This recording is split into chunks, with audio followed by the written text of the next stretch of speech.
कभी सोचा है कि स्टॉक की कीमतें कुछ खास लेवल्स पर आकर ही क्यों पलट जाती हैं या वहीं रुक क्यों जाती हैं? इसके पीछे ना एक सीक्रेट लॉजिक काम करता है, जिसे हम सपोर्ट और रेजिस्टेंस कहते हैं। आज हम इसी लॉजिक को डिकोड करेंगे और ये समझेंगे कि बाजार में असली एक्शन आखिर हो कहाँ रहा है।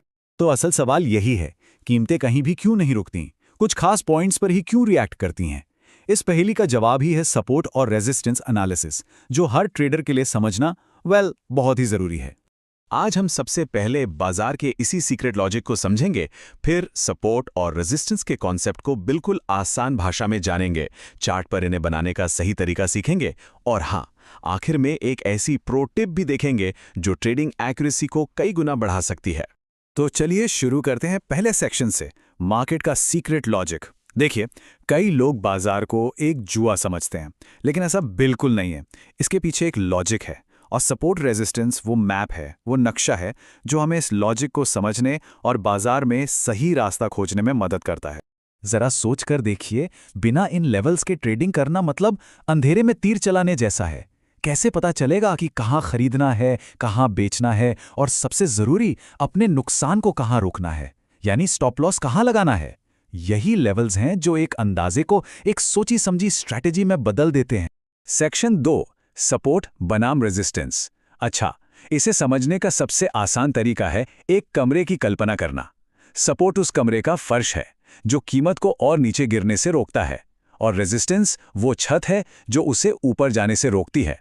ये खरीदारों और विक्रेताओं के बीच की एक लगातार चलने वाली लड़ाई है, एक बैटल ग्राउंड है। इसे ऐसे समझिए, सपोर्ट वो जोन है जहां खरीदारों की फौज मतलब बायर्स एक्टिव हो जाते हैं।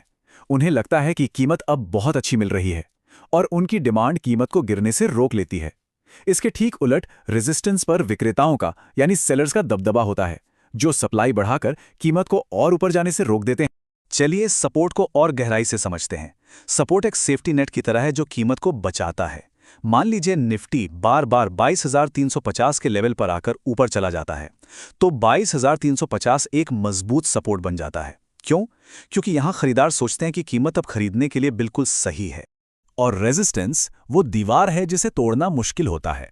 उदाहरण के लिए, अगर रिलायंस का शेयर बार बार 2600 के लेवल पर पहुंचकर नीचे आ जाता है, तो ये एक रेजिस्टेंस लेवल है। यहां विक्रेताओं को लगता है कि कीमत अब बहुत ज्यादा हो गई है और प्रॉफिट बुक करने का समय आ गया है। चलिए अब थ्योरी से सीधा प्रैक्टिकल पर आते हैं।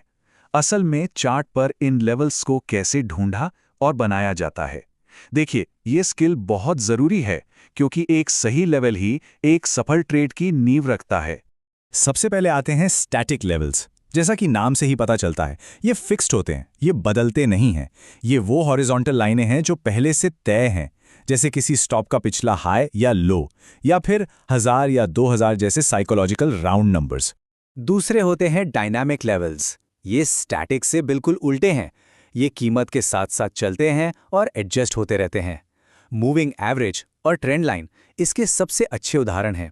ये ट्रेंडिंग मार्केट में बहुत काम आते हैं, क्योंकि जैसे जैसे कीमत बदलती है, ये सपोर्ट या रेजिस्टेंस लेवल भी उसके साथ शिफ्ट होते रहते हैं। अब सबसे जरूरी बात, सटीक लेवल कैसे बनाएं। इसके 4 नियम हैं। पहला, हमेशा कैंडल की विक यानी उसकी पतली डंडी को शामिल करें, सिर्फ बॉडी को नहीं। दूसरा, जिस लेवल को कीमत ने बार बार छुआ हो वो ज्यादा मजबूत माना जाता है। तीसरा, हमेशा बड़े टाइम फ्रेम जैसे डेली या वीकली चार्ट को प्राथमिकता दें। और चौथा, याद रखें, एक अकेली लाइन की जगह हमेशा एक पूरा जोन बनाना बेहतर होता है। प्राइस कोई लेजर बीम नहीं है।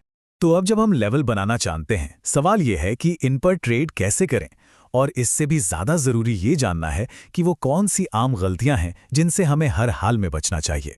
देखिए, इन लेवल्स पर ट्रेड करने के 2 मुख्य तरीके हैं।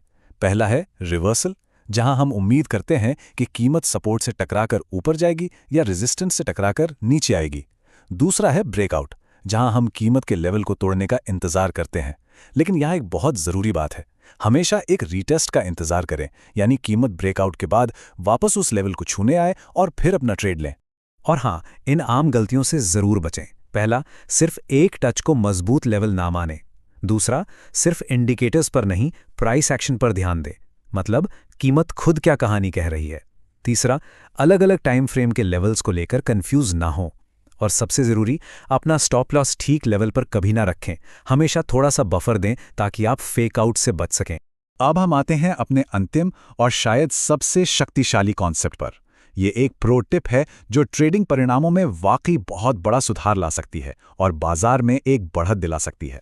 तो ये प्रो टिप है, हमेशा मल्टी टाइम फ्रेम एनालिसिस करें। इसे ऐसे याद रखें, बड़ा टाइम फ्रेम आपको पूरी कहानी बताता है कि बाजार आखिर किस दिशा में जा रहा है, और छोटा टाइम फ्रेम आपको उस कहानी में एंट्री करने का सही समय, सही मौका बताता है। सोचिए, जब आप बड़े ट्रेंड की दिशा में छोटे टाइम फ्रेम पर सही एंट्री लेते हैं तो सफलता की संभावना 3 गुना तक बढ़ सकती है। बस यही वो एक तकनीक है जो प्रोफेशनल ट्रेडर्स को बाकियों से अलग करती है। तो चलिए एक बार जल्दी से सब कुछ दोहराते हैं। सपोर्ट यानी खरीदारों का इलाका, रेजिस्टेंस यानी विक्रेताओं का। जितने ज्यादा टच उतना मजबूत लेवल। हमेशा लाइन की जगह जोन बनाएं और बेहतरीन परिणामों के लिए हाई और लो टाइम फ्रेम को एक साथ इस्तेमाल करें। तो अंत में बस ये याद रखें, सपोर्ट और रेजिस्टेंस सिर्फ चार्ट पर बनी लाइनें नहीं हैं। ये बाजार के मनोविज्ञान को, मतलब डिमांड और सप्लाई की असली लड़ाई को दिखाती हैं। अगर आपने इस कहानी को पढ़ना सीख लिया तो समझिए आपने ट्रेडिंग की आधी लड़ाई तो वैसे ही जीत ली है।